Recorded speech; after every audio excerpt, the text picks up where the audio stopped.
دوسرا سوال یہ پوچھا گیا ہے کہ کیا کوئی انسان دوسرے انسان کے لیے اچھا نصیب یا برا نصیب ہو سکتا ہے؟ نہیں بھائی، کوئی بھی دوسرا انسان کسی انسان کے لیے اچھا نصیب یا برا نصیب نہیں ہوتا۔ ہمارے اچھے اعمال ہماری زندگی میں خیر و برکت کا ذریعہ بنتے ہیں، اور ہمارے برے اعمال ہمارے لیے نحوست اور وبال کا ذریعہ بنتے ہیں۔ ٹھیک ہے، مجھے یہ جاننا ہے کہ کیا کوئی انسان دوسرے انسان کے لیے اچھا نصیب یا برا نصیب ہو سکتا ہے؟ نہیں ہو سکتا۔ ہر انسان کی اپنی تقدیر ہوتی ہے، ہر انسان کا اپنا مقدر ہوتا ہے۔ کیونکہ میری شادی ہوئے 2 سال ہو گئے ہیں، پر جیسے ہی میری شادی ہوئی ہے کچھ بھی اچھا نہیں ہو رہا ہے، اور جو سوچو الٹا ہو جاتا ہے۔ اللہ کے فیصلوں پر راضی رہنا سیکھیے، زندگی اسی کا نام ہے۔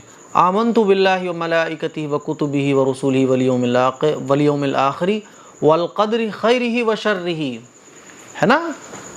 مسلمان کہتے ہی اس کو ہیں جو اچھی بری تقدیر پر ایمان لائے اور اللہ کے فیصلوں پر راضی رہے۔ آزمائشیں آتی ہیں اس دنیا میں، مصیبتیں آتی ہیں، کسی کے اوپر کم آتی ہیں، کسی کے اوپر زیادہ آتی ہیں، اور جو زیادہ دیندار ہوتے ہیں، دین پر عمل کرنے والے ہوتے ہیں، ان پر آزمائشیں زیادہ آتی ہیں۔ حدیث سے بھی یہ بات ثابت ہے، اشد الناس بلاء الانبیاء ثم امثل فامثل، کہ انسانوں میں سب سے زیادہ آزمائشیں انبیاء پر آتی ہیں، اور انبیاء میں بھی حضور علیہ الصلوۃ والسلام پر سب سے زیادہ آزمائشیں آئیں۔ حضور علیہ الصلوۃ والسلام کو سب سے زیادہ تکلیفیں پہنچائی گئیں، اور پھر انبیاء کے جو جتنا قریب ہوتا ہے وہ اتنا ہی آزمائش میں مبتلا ہوتا ہے۔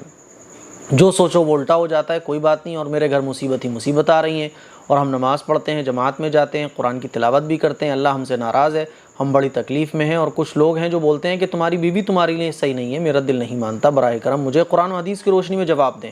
دیکھیں، اللہ تعالیٰ کے ہر کام میں حکمت ہوتی ہے، ٹھیک ہے نا؟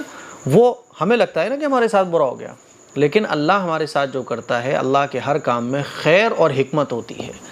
جیسے ایک چھوٹا سا بچہ اپنے ماں باپ اپنے بچے کے ساتھ کرتے ہیں نا، چھوٹا سا بچہ ہوتا ہے 6-7 مہینے کا، 1 سال کا، وہ نہانا نہیں چاہتا، وہ جو ہے کھانا نہیں چاہتا، ہے نا؟ اور اس کو وہ جہاں جانا چاہ رہا ہے غلط چیزوں کی طرف، ماں باپ اس کو روک رہے ہیں، لیکن وہ رکنا نہیں چاہتا، وہ چاہتا ہے اسے چھوڑ دیا جائے، اور وہ جو چیز اٹھانا چاہ رہا ہے اٹھا لے۔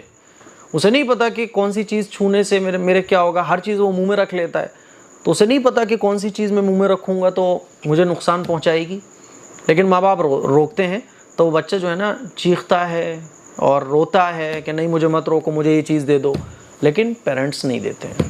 اسی طرح سے بچے بیمار ہو جاتے ہیں تو ان کو انجیکشن لگوانے، دوا دلانے لے جاتے ہیں پیرنٹ۔ اب کیا ہوتا ہے کہ ڈاکٹر جو ہے نا وہ انجیکشن بھی لگاتا ہے۔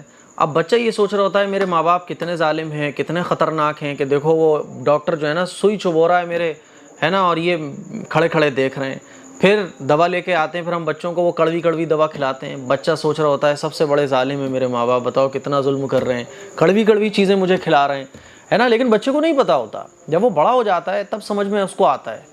اسکول زبردستی ماں باپ بھیجتے ہیں، اس کے نہیں سمجھ میں آتا، وہ کہتا ہے کہاں قید میں 8-10 گھنٹے رہتا ہوں اسکول میں، پھر یہاں ٹیچر بھی ڈانٹ رہے ہیں، پھر ادھر ماں باپ زبردستی بھیج رہے ہیں، میرا دل نہیں ہو رہا پھر بھی بھیج رہے ہیں، لیکن اس کو نہیں سمجھ آ رہا ہوتا ہے۔ لیکن جب وہ بڑا ہو جاتا ہے تب اس کو پتہ چلتا ہے اوہو میرے ماں باپ نے میرے ساتھ اتنا اچھا کیا ہے نا؟ اسی طرح سے اللہ ہمارے ساتھ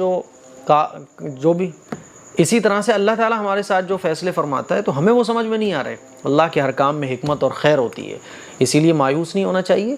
آپ دین پر عمل کر رہے ہیں، شریعت پر عمل کر رہے ہیں، اس کے بعد جو آزمائشیں آ رہی ہیں تو یہ آزمائشیں اللہ تعالیٰ کی طرف سے اونچے مقامات دینے کے لیے ہوتی ہیں۔ یہ آزمائشیں، یہ مصیبتیں دینداروں پر اس لیے آتی ہیں تاکہ اللہ تعالیٰ آخرت میں اونچے اونچے مقام ہم سب کو عطا فرمائے، تو اس سے گھبرانا نہیں ہے۔ آپ دین پر عمل کیجئے، قرآن کی تلاوت کر رہے ہیں ماشاءاللہ، بہت اچھی بات ہے۔ تہجد میں اللہ کے سامنے روئیے، تہجد میں اللہ سے مانگیے، ٹھیک ہے؟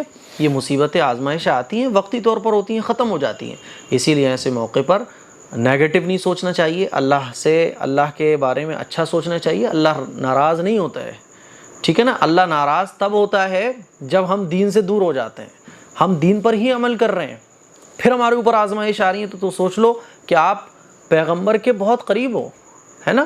کیونکہ اللہ کے جو سب سے زیادہ قریب ہوتا ہے اللہ اس کو آزماتا ہے، اور آزماتا ہے اس لیے تاکہ آخرت میں اس کو اونچے مقام ملے، اسی لیے گھبرانے کی ضرورت نہیں ہے۔ اور آپ کی بیوی بہت اچھی ہے ماشاءاللہ، اگر وہ مصیبتوں کی گھڑیوں میں آپ کا ساتھ دے رہی ہے، وہ جو ہے نا آپ کا سہارا بنی ہوئی ہے، وہ پرابلم کے ٹائم میں آپ کو ہمت دے رہی ہے، اللہ کے سامنے رو رہی ہے، آپ کو خوشیاں دے رہی ہے، سوکھی روٹی میں بھی خوش ہے نا، آپ کی بیوی بہت اچھی ہے، بہت اچھی ہے. آپ کی بیوی سے آپ کا نصیب نہیں ہے، بلکہ آپ کے صبر کرنے سے، آپ کے شکر کرنے سے، آپ کے اللہ کے سامنے رونے سے آپ کا نصیب بنتا ہے. اسی لیے ہمت رکھیے، پریشان بالکل نہ ہوئیے.